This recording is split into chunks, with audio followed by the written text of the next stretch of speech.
Hallo zur Februarausgabe von Tuk Talk. Vielleicht kennen ja einige von Ihnen noch diese Situation. Endlich ist das Abitur erfolgreich bestanden. Ja und nun, wohin soll der Weg nach der Schule führen? Manche entscheiden sich für ein Studium, aber sind angesichts der vielfältigen Wahlmöglichkeiten von Studienrichtungen oder Studienort orientierungslos. Hier kommen die Campustuschler unserer Universität ins Spiel, die Studieninteressierten Einblicke in das Studentenleben und unsere Universität geben. Wir haben heute 2 Unibotschafterinnen eingeladen, die sich in ihrer Freizeit für den Blog engagieren. Nathalie Rödel, geboren in Dresden, studiert im Master Public Health mit Schwerpunkt Prävention und Evaluation und arbeitet zudem als wissenschaftliche Hilfskraft in der Gesundheitssoziologie. Nora Schöttler, geboren in Chemnitz, studiert im Bachelor Regenerative Energietechnik und hat als Werkstudentin in einem Ingenieurbüro ihre Studienerfahrungen bereits praktisch anwenden können. Die beiden engagieren sich neben ihrem Studium ehrenamtlich bei den Campustuschlern. Dort möchten sie als Unibotschafterinnen allen Interessierten bei dem schwierigen Thema Studienwahl zur Seite stehen und ihnen Mut machen, sich für den Studiengang zu entscheiden, der am besten zu ihnen passt. Dabei berät Nora Schülerinnen und Schüler gerne in Gesprächs- und Fragerunden, während Nathalie regelmäßig Blog-Einträge über ihren Studienalltag oder auch Ausflugsziele in der Umgebung schreibt. Außerhalb ihres Studiums und ihrer ehrenamtlichen Tätigkeit geht die eine gern die Welt erkunden und neue Orte entdecken, während die andere gern Veranstaltungen besucht und sich sportlich betätigt. Hallo Nathalie, hallo Nora, schön, dass ihr heute bei uns seid. Hallo. Ja, erzählt mal, worum geht es denn bei den Campustuschlern eigentlich?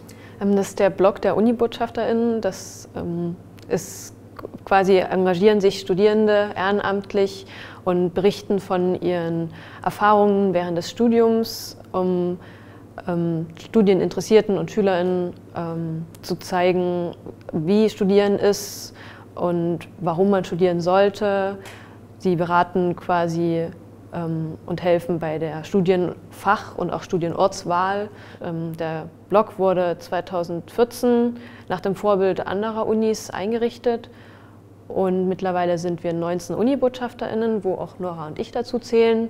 Und wir haben 6 Alumnituschler aller Fakultäten und leider nicht aller Studiengänge. Aber das wird vielleicht noch. Du hast auch die Alumnituschler erwähnt, wer ist denn das? Wenn man sich als Campustuschler auch über sein Studium hinaus quasi für junge Menschen engagieren möchte und diese beraten möchte, dann gibt es die Möglichkeit, Alumnituschler zu werden. Als Campustuschler ist man ja eigentlich dafür da, Schülerinnen und Schülern die Studienwahl einfacher zu machen, und Alumnituschler sind Studierende, die ihr Studium abgeschlossen haben, die bereits im Beruf stehen und quasi dann Studierenden wiederum bei der Berufswahl und bei der Jobsuche helfen können. Das klingt ja so oder so nach einem ganzen Stück Arbeit.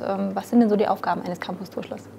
Also die Aufgaben sind idealerweise einen Beitrag, also einen Blogartikel pro Monat zu schreiben, ist auch nicht unbedingt muss und nicht zwangsweise. Wenn man es nicht anders zeitlich schafft während des Studiums, dann geht auch weniger, selbstverständlich. Dazu kommen dann noch regelmäßig Treffen mit den Unibotschafterinnen, und da wird dann drüber gesprochen, worüber man als nächstes schreiben könnte. Themen werden vorgeschlagen oder was gerade so an der Uni läuft. Und ansonsten wird viel per Mail kommuniziert, auch da werden Themen geschickt. Und ansonsten kommt es auch ab und zu mal vor, dass irgendwelche Kommentare oder Kontaktanfragen kommen, die müssen wir auch beantworten. Und was sind denn so Themen, über die ihr schreibt? Also ich schreibe öfter über empfehlenswerte Ausflüge in Sachsen oder über das Fremdsprachenzentrum der Uni, über das Tandem-Programm und natürlich Veranstaltungen auf dem Campus. Mein letztes Beitragsthema war Zeitmanagement, was eigentlich nicht so meine Stärke ist, aber wo ich den Studieninteressierten ein paar Methoden mitgeben wollte, um das fürs Studium, sich da auf dem Feld vielleicht ein bisschen zu verbessern.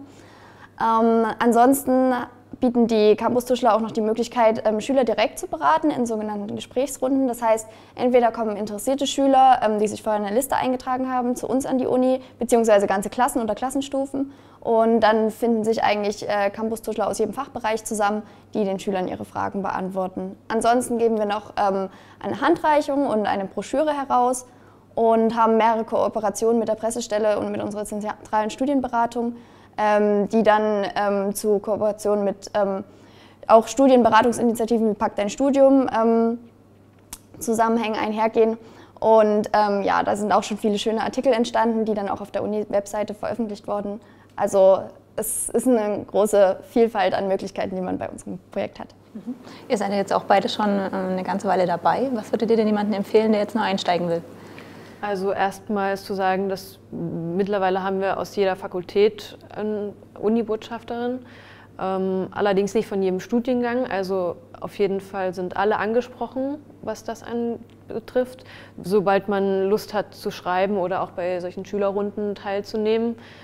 Vorwissen ist absolut nicht notwendig. Wenn man Angst hat, dass man nicht die Themen findet monatlich, es werden halt auch Hilfestellungen da gegeben und Themen vorgeschlagen. Und dann einfach bei dem Kontaktformular auf unserer Website die Koordinatorin anschreiben und dann wird ein Profil eingerichtet und dann kann man auch schon den ersten Beitrag schreiben.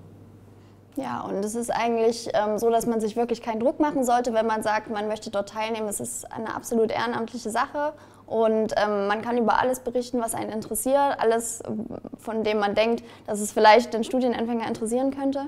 Und auch was jetzt Zeitmanagement nochmal in dem Punkt besonders angeht, ist es auch nicht so schlimm, wenn man dann gerade mal Prüfungsphase hat oder irgendwas, dann ist es total verständlich, wenn dann mal eben der nächste Beitrag ein bisschen länger auf sich warten lassen muss. Schade ist allerdings, dass unser Projekt, welches auf einem Förderprojekt basiert, 2020 auslaufen soll. Deshalb suchen wir natürlich total viele Studierende, die sich bei den Uni-Botschaftern ehrenamtlich engagieren wollen. Denn umso mehr Uni-Botschafter wir haben, desto höher ist die Wahrscheinlichkeit, dass wir das Ganze dann auch ehrenamtlich fortführen können. Ich drücke euch auf jeden Fall die Daumen, dass es irgendwie weitergeht. Danke, dass ihr heute hier gewesen seid. Vielen Dank. Dankeschön. In der nächsten Ausgabe beschäftigen wir uns mit Zahlen, Termen, Formeln und Variablen. Der Dekan der Fakultät für Mathematik, Professor Dr. Oliver Ernst, möchte uns davon überzeugen, dass die Mathematik zu Unrecht zu einem Angstfach geworden ist und angesichts der aktuellen technologischen und ökologischen Herausforderungen immer mehr an Bedeutung gewinnt. Natürlich können Sie auch dieses Mal Ihre Fragen zum Thema vorab an unsere eingeblendete E-Mail-Adresse schicken. Bis bald!